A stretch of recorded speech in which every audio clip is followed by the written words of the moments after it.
You keep saying the right things. You keep visualizing the life you want. You keep writing down the affirmations over and over again, like spells that should unlock your destiny, and yet it still feels like nothing moves, like the field is deaf to your words, like the path ahead remains closed, no matter how clear your intentions are. And the truth is, you're not crazy to feel that way. You're not blocked. You're not broken. You're just broadcasting the wrong signal. Because the field doesn't hear what you say, it hears what you feel. It doesn't measure the clarity of your affirmations, it measures the consistency of your frequency. And that frequency is set not by your voice, but by your nervous system, by your emotions, by the energy you unconsciously carry into every moment. So you can say, I am abundant, while still vibrating. Scarcity, you can declare, I am loved, while still bracing for rejection. You can speak alignment, while your body contracts in fear. And the field will not respond to your words.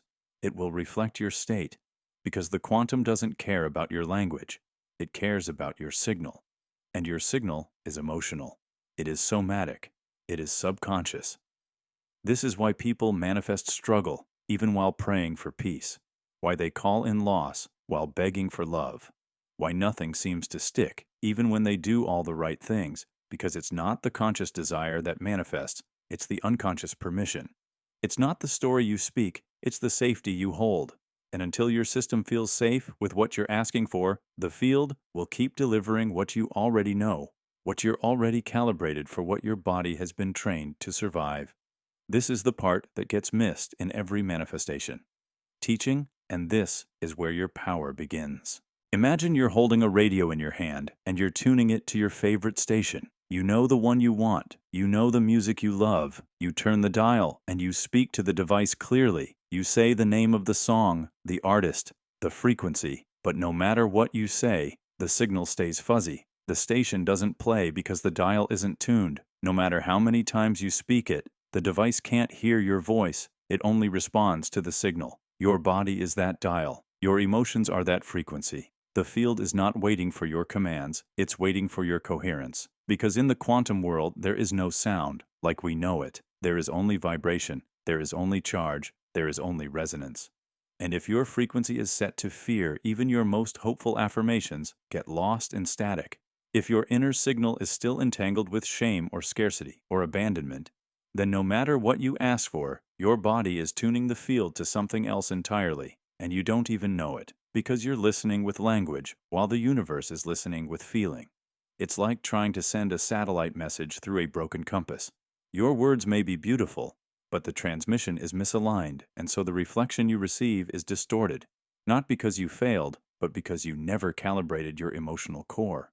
This is not about how loudly you declare what you want, it's about how clearly you embody it. It's not about repetition, it's about resonance. And that's why the field always returns you to the signal you carry, not the desire you speak. Because the field is intelligent, and it's listening beneath the surface. It's scanning for congruence. It's attuned to the language of your vibration, not the poetry of your mind. You can't fake the frequency, but you can shift it. In the quantum world, everything responds to resonance, to fields, to coherence. Your thoughts are electric. Yes, but they are weak. They fire and fade like a spark in a thunderstorm. But your emotions, they are magnetic. They pull, they anchor, they hold. Emotion is the amplifier of the signal. It's the ink your vibration uses to write into the field. Every memory you carry, every wound you've held, onto every pattern of safety your nervous system has memorized, emits a charge that ripples outward, and that's what the field responds to. It doesn't read words, it reads waves. And these waves are not shaped by your vision board or your daily journal entries. They are shaped by what your body feels safe to experience. If your body still believes love means loss, it will emit resistance to connection even when you affirm partnership. If your body believes peace equals boredom, it will quietly attract drama just to feel alive. Because the field doesn't create from intention, it creates from consistency. And your most consistent state isn't your conscious desire, it's your unconscious baseline. This is why so many feel betrayed by the process. They think they're doing it all right. They visualize, they script, they meditate, but deep down, they still fear being seen. They still feel unsafe with abundance. They still brace for things to go wrong the moment they go right. And the field hears that fear before it hears your hope. It tunes to that contraction before it reflects your expansion. This is why two people with the same desire create completely different realities. One emits alignment, the other emits survival, and the field simply matches the stronger signal. So manifestation becomes less about doing and more about decoding, less about action, more about attunement. Are you living in coherence or in conflict? Because you can't fake safety, you can't trick the quantum with positivity when your frequency is still shaped by protection. The quantum field doesn't.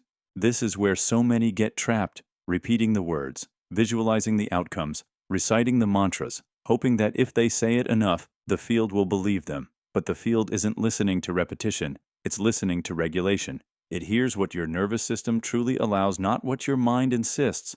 And if your body has memorized chaos as safety, no mantra in the world will override that, no matter how spiritually correct you sound. You can say, I am abundant 1,000 times. But if receiving makes your chest tighten, your field won't hear abundance. It will hear alarm. You can write letters to the universe. You can journal your dream life in gold ink. But if your system associates stillness with danger or joy with collapse, the signal you're sending is one of conflict, and conflict scrambles coherence. This is the invisible reason why people feel blocked. They're not wrong. They're not broken. They're just broadcasting two different signals at once, the conscious desire and the unconscious defense. And in the battle between conscious desire and unconscious fear, the field will always mirror the stronger current. This is why people say nothing is working. This is why they chase method after method, hoping one will finally stick. But the issue was never the method. The issue was the mismatch between the words and the frequency. Because you cannot affirm your way out of emotional dissonance, you have to meet it. You have to feel the contraction before you can soften it. You have to regulate the fear before you can radiate the truth. And this regulation doesn't happen in the mind. It happens in the body, in the heart, in the breath. Until your inner environment feels safe with what your outer world is calling in the field, will keep reflecting what you actually embody, not what you hope for. This is the hidden block, not a lack of alignment, but a lack of safety with alignment. The body flinches before it receives. The mind says yes, but the heart still says wait, and the field listens to the heart every time. So the question becomes, how do you change the signal if the field is reflecting your frequency, not your fantasy? How do you shift from fear to resonance, from defense to embodiment, from craving to coherence? You begin not with more effort, but with more presence, not by forcing a feeling, but by making space for one. Because the field doesn't respond to force, it responds to truth, and truth lives in the body, in the moment, in the breath. So the first step is noticing where you tighten, when you say the thing you desire, where the tension lives, when you visualize your next level, where your body pulls back when you try to lean in, and then you sit there gently, no judgment, no rush, just curiosity, because safety isn't declared. It's built, and it's built through repetition, through softness, through breathing, where you used to brace through holding yourself, where you used to abandon yourself. You want to manifest love. Start by noticing how love feels in your body, not in fantasy, not in projection, but in sensation. Do you trust love to stay? Do you trust yourself to hold it when it arrives? Or does love still feel like waiting to be left? You want to manifest abundance. Ask what abundance actually feels like in your nervous system. Does it feel like expansion or pressure? Does it feel like openness or expectation?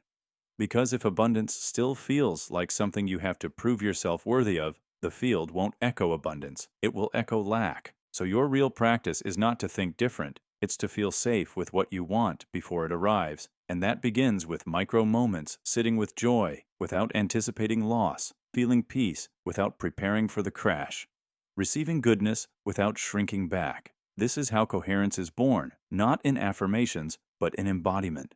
Because when your body begins to trust what your mind has long envisioned, the signal changes and the quantum field finally has something to mirror.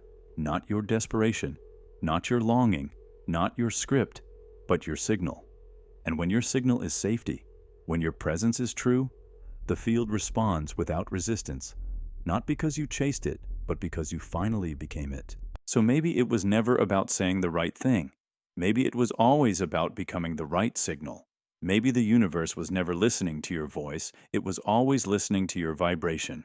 Because the quantum doesn't speak English or mantras or motivation. It speaks in resonance, it listens for coherence, it echoes back the music you carry beneath your words. And if that music is fear, if it's defense, if it's doubt, then no matter how beautiful the affirmation, no matter how detailed the vision board, the field will still mirror the dissonance. But when the melody changes, when your nervous system stops flinching, when your heart stops bracing, when your presence becomes steady, that's when the quantum takes notice. Because now the signal is clear. Now the request is aligned.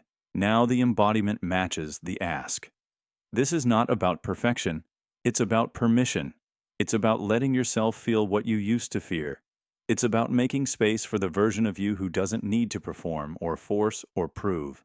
It's about trusting that who you become in safety is more magnetic than anything you could chase in fear. Because you don't attract what you say, you attract what your system knows how to hold. And when your system begins to feel safe with joy, with ease, with love, with success, you stop reaching and you start receiving. Not because you figured it all out, but because you finally stopped abandoning yourself, and that signal, that quiet, steady, unwavering signal, is the one the universe has been waiting to answer all along.